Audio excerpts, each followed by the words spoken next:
friendly neighborhood Chalou, and I'm live in the sun-drenched Chilcotin on a hump day. Hey, where the fuck am I going? All right, brothers and sisters, thank you very much for joining us today, hey, on this hump day hangout that's actually a rant and blaze. We're just messing around with some new stuff, as you can tell. Whoa, what's happening, Chili? But yeah, we are rocking a little Roberts Creek Congo, and I did mention that our brother from another mother, Charlie Baba, had gifted us a little bit of a sunshine sativa. All right, so rocking and rolling on that. Put an extra scoop of coffee in the old pot today. It's like, wow. So I'm doing like 600 miles an hour here on a sativa. I want to start off and offer my most humble apology to you, the cannabis patient out there in Canada. Man, we, myself, and many of the tens of thousands of craft cannabis cultivators across this nation have failed you in the biggest way possible because we have not supported you when you needed it the most. Since the inception of legalization, you guys have been tossed under the bus. But the previous years before that, when the amendments between the MMAR, the MMPR, the ACMPR, and the fucking LMNOP all came in fruition, you guys repeatedly got subpar products and overpriced, as well as the ongoing lawsuit against LP or Organigram.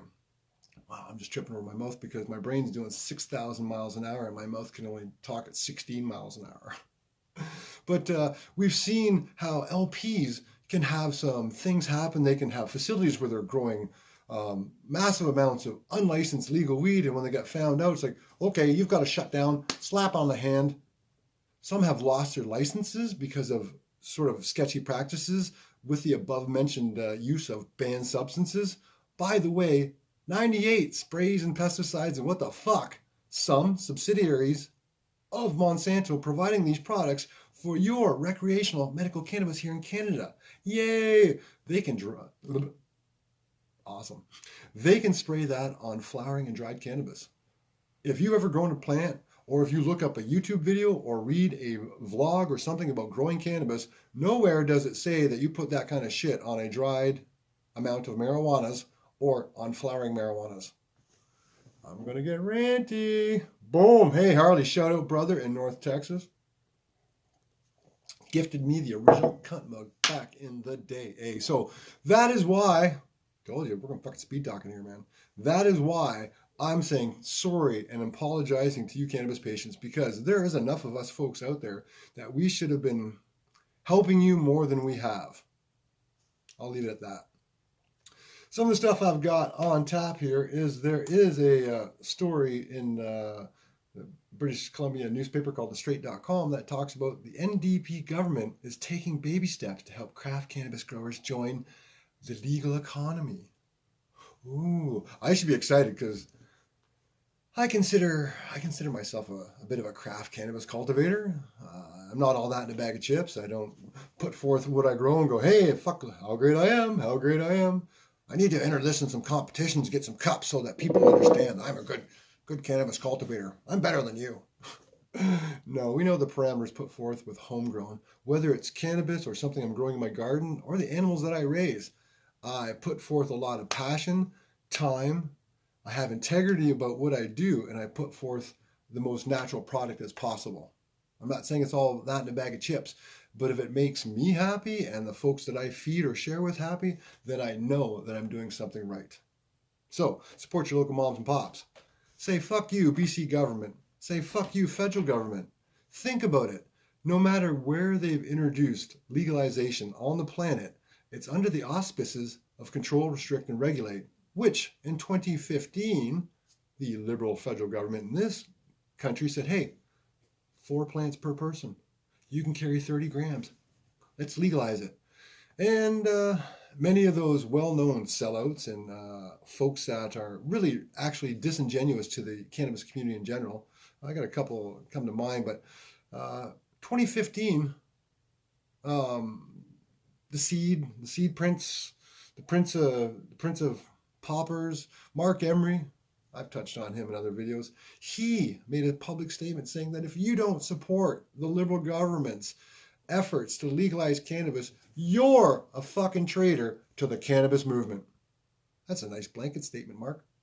What you doing today? Well, you're not selling overpriced pot in your cannabis culture stores. Hey, you're looking for a job with a legal cannabis company. Attaboy, you sellout fuck. Anyways, there's lots of people like that. There's lots of people in the British Columbia culture, cannabis culture, that for 20 plus years, they were growing illegally, they were distributing illegally, they were helping patients illegally. And yeah, they got on board with LPs and their LP cheerleaders. We won't mention Marcus's name here. But yeah, shit like that has happened. There's a lot of people that they're speaking with forked tongues.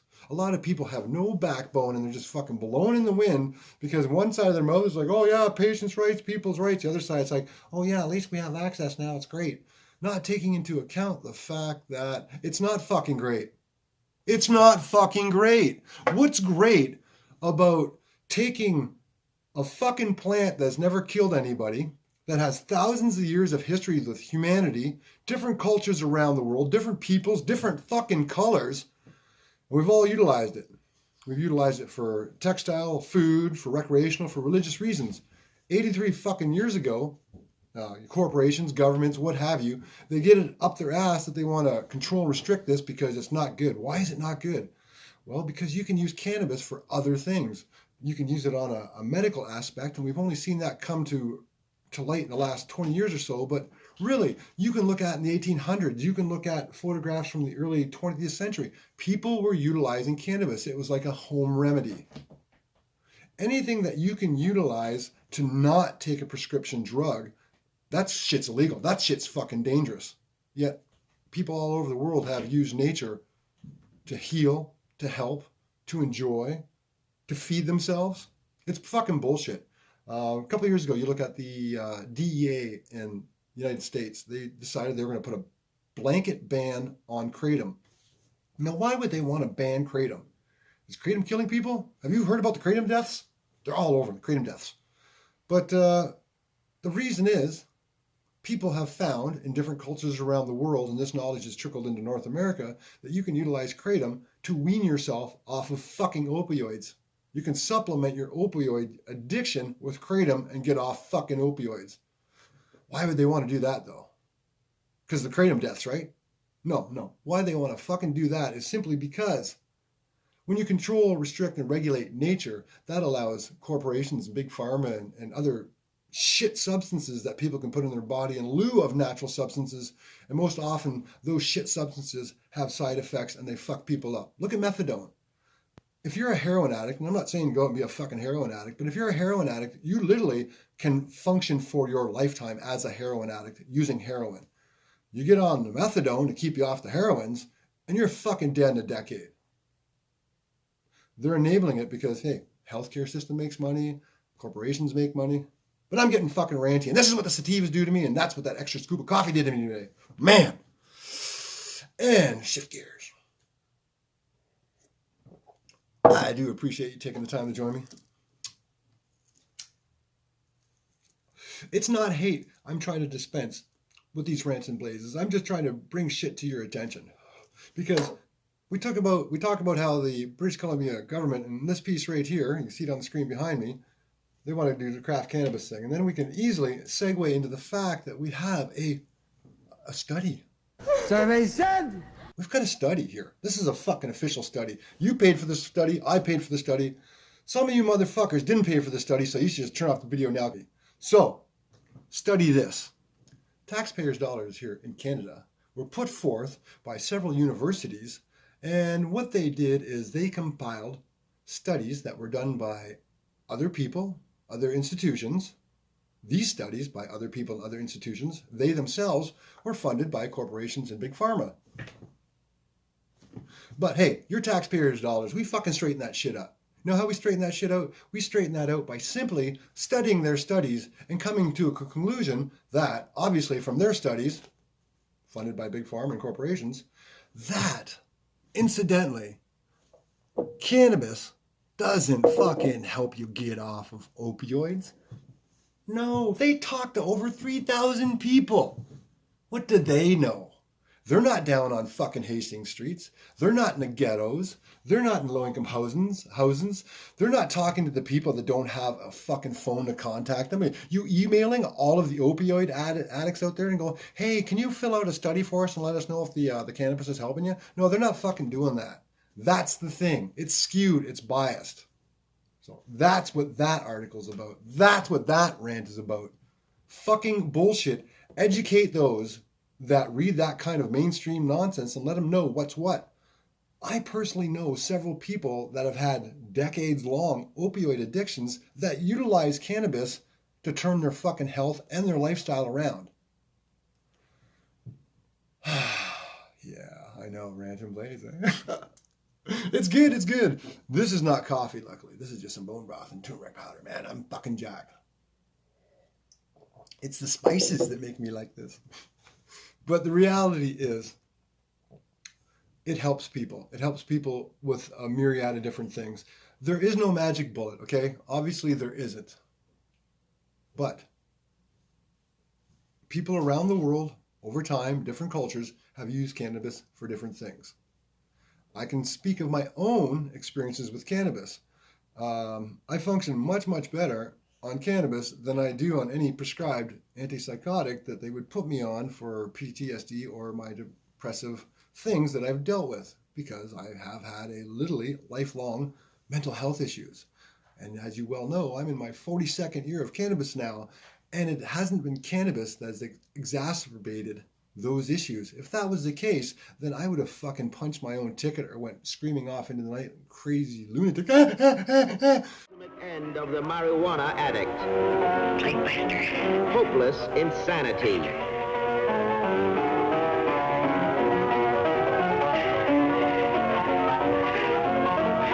See this important film now, before it is too late. So, knowledge is empowering. Share some today. Use your own personal experiences. I made a short video a couple years ago of there's no talking in it. It was just me holding a card and tossing the card, and each card was like why I use cannabis and the benefits.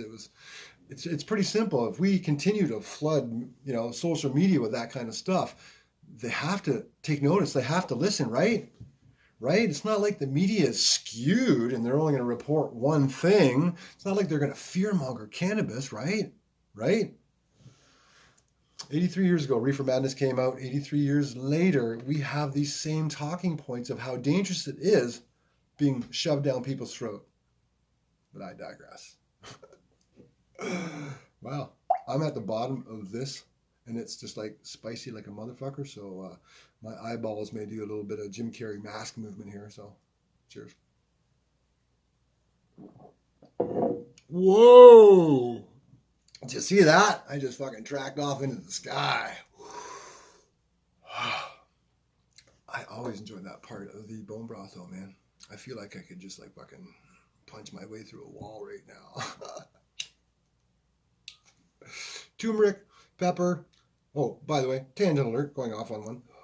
Turmeric, pepper for the pepperine, some cayenne pepper, and some ginger is what goes into those bone broth drinks. And man, I tell you, it does the body good. Something else to check out here. And I'm not going anti anything. I'm not being negative. On the screen there, I don't know if you can see it. There it is. That is a wonderful Mama's Chili Bomb. As you well know, Boo has a Breaking Buds episode of said Mama Chili Bomb. I was gifted those seeds back in 2016, and I helped distribute them literally around the world. Now, the reason I bring up this point is Mama put up a post today about how happy she is that that plant is in the hands of an LP here in Canada. Now, she made the individual with whom she has contact and works at said LP, he has a degree of confidentiality that he's going to remain anonymous, as well as which LP he is associated with. I'm not sure of the number of LPs here in Canada anymore, but there are probably over 100 now. I'm not going to waste my time going to that propaganda bullshit website called Health Canada to see who's who. I don't know who the fuck this guy is, or girl, but I have a feeling it's a dude. And I have a feeling that back in 2016 when Operation Overgrow was in full tilt boogie and I was distributing her genetics around the world as well as my own and that of several others, that there's one nut-hugging motherfucker out there that I gifted these seeds to. He grew them, and he is, as a medical patient, either got a job at an LP and was able to bring his own genetics in and introduce it and share them, because by law that's a loophole, or he gifted it to somebody that ended up being associated with an LP. So I apologize for that to you, the medical patient, because as per what happens to cannabis here in Canada, under the auspices of Health Canada, to make it safe, because we don't want anyone dying because of all the fucking epidemics of cannabis deaths around the world, I apologize that you will get a shadow of what that plant actually represents. So I'm glad to have it, and hopefully in the future I will be glad to share it with you, the craft cannabis grower out there. Stay tuned. Like I said, I shifted gears there and I was able to take that coffee buzz and that fucking sativa high and rant and just bring it down a little bit. So where are we now? The song seems to remain the same, eh? No matter where cannabis is made legal, there is still that control, restrict, and regulate mandate. I've touched on it in other Rant and Blazes. Individuals that once championed, literally stood up and fought for the plant. They risked their lives for the plant and did so many things that are illegal, have just done nothing more than gotten in bed with licensed producers. So disingenuous, zero integrity. We see stocks that are plummeting. I'm good. I'm good with that. I'm fucking great with that, actually. If you invested in cannabis, fuck you. You should have invested in the people. You should have invested in yourself to help the people. Playing the fucking pot stock market. Well, at the end of the day, there's going to be a couple of corporate giants left over, and that's it. What else can I say? Ignorance is bliss, eh? The carrot was dangled to the masses. Here's your 4 plants. Here's your 30 grams. Yada, yada, yada. What if, what if? And we've seen the trickle down of that. It's a fucking joke. I'm going to end this rant and blaze by my typical, you know what? Boycott those motherfuckers, those sellouts. Speak even louder, my fellow Canadians, my friends around the world. Speak loudly with your hard-earned dollars and boycott corporate cannabis, period. Keep your guy or girl on speed dial. Support your local farmers. Be true to yourself. Be true to one another. Until next time, thanks for joining me. Peace.